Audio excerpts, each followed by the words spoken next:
One of the ways to make your morning more beautiful is by having a soft bread and a cup of coffee by the side. And the wow factor about this recipe is that we will be making this delicious bread using a pot. Yes, I said that. Hi guys, welcome back to my channel, and if you're joining us for the first time, well, you're welcome.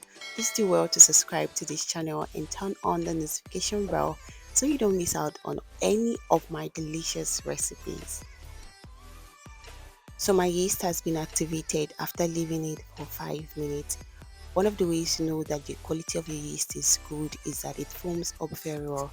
If your yeast is not forming up, then that yeast is bad and you need to throw that away because it's going to affect your outcome of your bread. Okay, so let's knead. I had to make this video using my hands to knead, so you don't feel like you can do this because you don't have all those big gadgets and mixers and all that. So you want to make sure you are kneading your dough properly. This process is so important. It took about 45 minutes. It's stressful, but it's worth it. And then I added in 1 tablespoon of butter onto my stretchy dough and kneaded again for about 5 minutes before letting it rest for an hour. So this is what you should be getting after letting it prove. This process is called the proving process. You let it rest for about an hour or until it doubles its size. And I'm not going to knead my dough again. Don't knead the dough again. Just do exactly what I'm doing here to come up with the best result. Yeah, at this point I was in a haste, so I didn't take my time to roll out my dough. And so you want to, if you have the time, just be creative. Do whatever style you want to do. Just be creative. Take time, roll your dough, because the time you use in rolling your dough is going to determine how beautiful your dough looks. I want yours to be more beautiful than mine, so make sure you're taking all your time to do this. Yeah, just carefully place your roll dough into the baking pan. My advice is make sure the sizes are the same, not like mine. I was in a haste, like I said before, so you want to make sure your sizes are the same so you come up with a better result. So what I want to do here is to place one part of the dough in an oven and the other in the pot, so I get to show you the difference between the results. Yeah. And if you haven't subscribed to my channel, well, I really don't know what you're waiting for.